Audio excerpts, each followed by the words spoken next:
Hello everyone.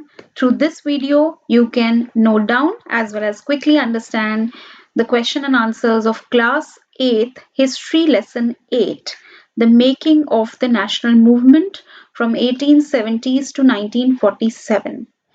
This chapter is very lengthy, it's very long, so I have taken all the question answers that are given in the book only.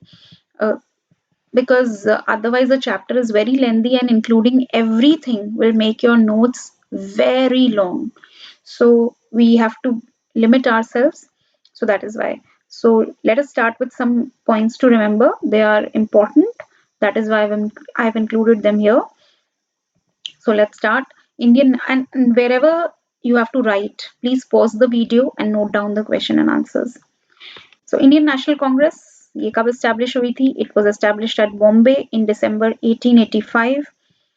1905 में Viceroy Curzon he partitioned Bengal. In 1895 Mahatma Gandhi established Natal Congress in South Africa. Rabindranath Tagore he renounced his knighthood. उन्होंने अपनी knighthood को त्याग दिया था after the Jallianwala Bagh atrocities. And All India Muslim League was formed at Dhaka in 1906, and Mahatma Gandhi withdrew non-cooperation movement when in February 1922 a crowd of peasants set fire to a police station in Chauri Chaura. So Mahatma Gandhi ने NCM non cooperation movement को withdraw किया था जब लोगों ने चौरी चौरा में एक police station में आग लगा दी थी और 22 पुलिसमैन जल के मर गए थे. So पहला क्वेश्चन है why were the people dissatisfied with British rule in 1870s and 1880s? So इसके 3 पॉइंट्स आपकी बुक में दिए हैं. पॉइंट्स तो और भी बहुत है, but let us go through the points that are given in the book. So Arms Act जो थे वो इन ब्रिटिश गवर्नमेंट लेके आई जिसके हिसाब से इंडियंस को अब इजाजत नहीं थी कि वो हथियार रखें. फिर वर्नाकुलर प्रेस एक्ट आया जिसके according Indian people could not publish anything against the British in the newspapers. And Ilbert bill आया जिसके हिसाब से वैसे तो बोला गया था कि ब्रिटिश एंड इंडियन जजेस should be equal, but then because of opposition this bill was withdrawn. Then who did the National Congress wish to speak for? So National Congress wished to speak for the entire India, all the people of the country. What economic impact did the First World War have on India? This is very important question. First World War हुई थी 1914 to 18. So defense expenditure बढ़ गया था. As a result, government increased taxes. Prices भी बहुत बढ़ गए उस टाइम पे और ब्रिटिश गवर्नमेंट ने कोई मदद नहीं की. Then crops failed in many parts of the country. And this is important. People were forcefully recruited into the army. लोगों को जबरदस्ती आर्मी में भर्ती कर दिया गया. और एक पॉजिटिव चीज ये थी कि इंडियन इंडस्ट्रीज को एक्सपैंड होने का मौका मिला क्योंकि वॉर की वजह से इंडस्ट्रियल गुड्स की डिमांड बहुत बढ़ गई थी, like jute bags, cloth, rails, और ब्रिटिश इंडस्ट्रीज जो थी वो वॉर गुड्स बनाने में बिजी हो गई. Then what did the Muslim League resolution of 1940 ask for? तो मुस्लिम लीग ने मांगा था कि there should be independent states for Muslims in north, western and eastern areas of the country. Then who were moderates? How did they propose to struggle against the British rule? So these were a group of political leaders who believed in the British sense of justice and fair play.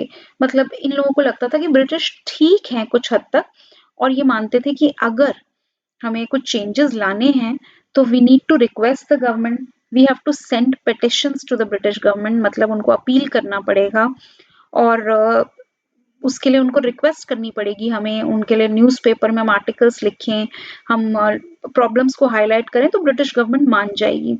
सो वो request की बात करते थे और वो ये भी बात करते थे कि we can rule under the British rule, we can survive under the British rule. Then moderates and radicals के बीच में डिफरेंस बताना है, very important again. So moderates ये मानते थे कि एडमिनिस्ट्रेटिव एंड कॉन्स्टिट्यूशनल रिफॉर्म्स होने चाहिए, मतलब विद इन इंडिया ब्रिटिश जो रूल कर रही है उसमें कुछ बदलाव होने चाहिए. पर जो रेडिकल थे वो चाहते थे कि कंप्लीटली ब्रिटिश रूल इंडिया से खत्म हो जाए. Moderates they wanted to work within the framework of the law, मतलब जो कानून है उसके अंडर काम करना चाहते थे. बट रेडिकल्स उन्होंने ब्रिटिश रूल को बिल्कुल भी त्याग दिया और डिफाइड लॉज को वायलेट किया बहुत बार. सो इनके तरीके क्या थे मॉडरेट्स के, जो हमने ऊपर वाले आंसर में पढ़ा है। सो ये लोग रेजोल्यूशन पास करना चाहते थे पार्लियामेंट में, सेंडिंग पिटिशंस मतलब केसेस दायर करके या अपील करके कोर्ट में, या ब्रिटिश को रिक्वेस्ट करके आर्टिकल्स लिख के ये अपनी बात मनवाना चाहते थे। लेकिन इन्होंने बहुत रेडिकल मेजर्स अपनाए, जैसे कि स्वदेशी मूवमेंट, बॉयकॉट मूवमेंट। इनको लगता था मॉडरेट्स को कि ब्रिटिश सही है जो कर रहे हैं, और यहाँ पे रेडिकल्स ने बिल्कुल ही ब्रिटिश रूल को नकार दिया। उनको मानना था कि British rule is responsible for poverty and backwardness in India.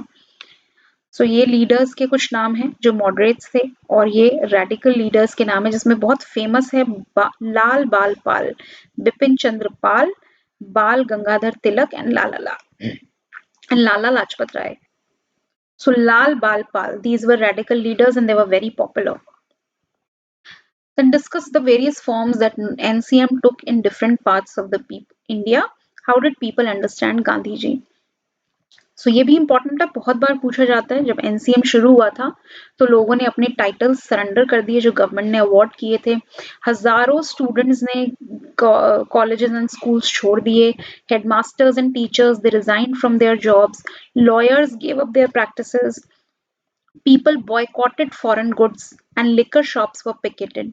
मतलब लोगों ने शराब की दुकानों के आगे खड़े करके ब्लॉकेट कर दिया कि आप दुकान के अंदर जाके शराब नहीं ले सकते।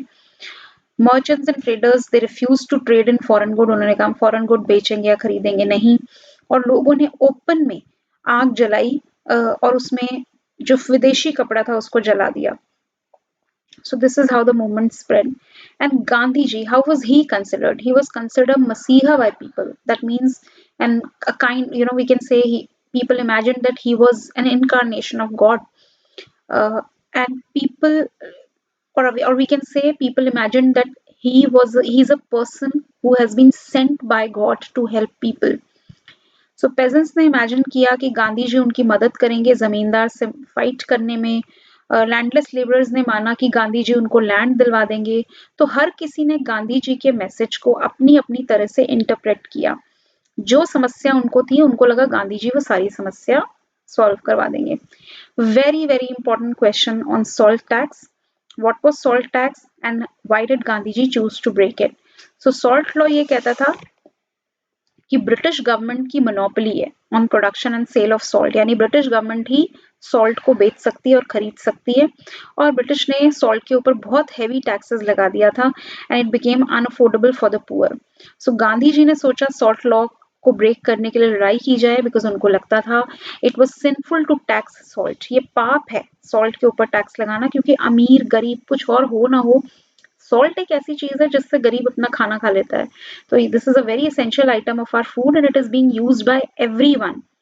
सो उनको लगता था अगर सॉल्ट का मुद्दा उठाया तो अमीर गरीब हिंदू मुस्लिम हर कोई इकट्ठा आ सकता है। So it can unite everyone. Then discuss the developments of 1937 and 47 that led to creation of Pakistan. So 1940 में मुस्लिम लीग ने एक रेजोल्यूशन पास किया था। उन्होंने कहा मुस्लिम्स को इंडिपेंडेंट स्टेट मिलनी चाहिए। ये काम नहीं हुआ तो 16 अगस्त 1946 को उन्होंने कहा ये डायरेक्ट एक्शन डे है, इस दिन तक हमारी बात मान ली गई तो ठीक है, नहीं तो फिर एक्शन होगा। सो रायट्स उसके बाद फैल गए, दंगे हो गए, बहुत लोग मारे गए, बहुत लोग अपने घरों से भगा दिए गए। And finally, Pakistan came into existence on 14th August 1947. Then last question, why did the people of India boycott Simon Commission? So Simon Commission 1927 में भारत आया था। It was headed by Sir Lord Simon और इस commission में कोई भी Indian representative नहीं था और इसने इंडिया का पॉलिटिकल फ्यूचर डिसाइड करना था। सो बहुत सारे इंडियन लोगों ने इसको बॉयकॉट कर दिया। और इसका मैप वर्क आप कहाँ से करेंगे? आप मेरे चैनल पे जाएंगे, उसमें प्लेलिस्ट है मैप्स नाम से, उसको खोलेंगे, उसमें 5 वीडियोस हैं 6 to 10th के मैप वर्क की। तो आप क्लास 8th का मैप वर्क खोलेंगे और उसके बाद आप ये वाला मैप ओपन करेंगे। ये इसमें मेजर इवेंट्स आपको मार्क करने हैं कहाँ कहाँ हुए थे, अमृतसर, दांडी एंड चौरी चौरा में। और फिर एक और मैप है जो कि है on initial Satyagraha of Gandhi ji in Ahmedabad, Kheda and Champaran. लेकिन ये मैप आपको अपनी क्लास टीचर से, अपनी सब्जेक्ट टीचर से पूछ कर करने हैं कि कौन सा करना है। यानी वीडियो पसंद आए तो शेयर जरूर करिएगा, लाइक जरूर करिएगा, और कोई गलती हो तो कमेंट सेक्शन में मुझे लिख के बताइएगा। Thank you so much.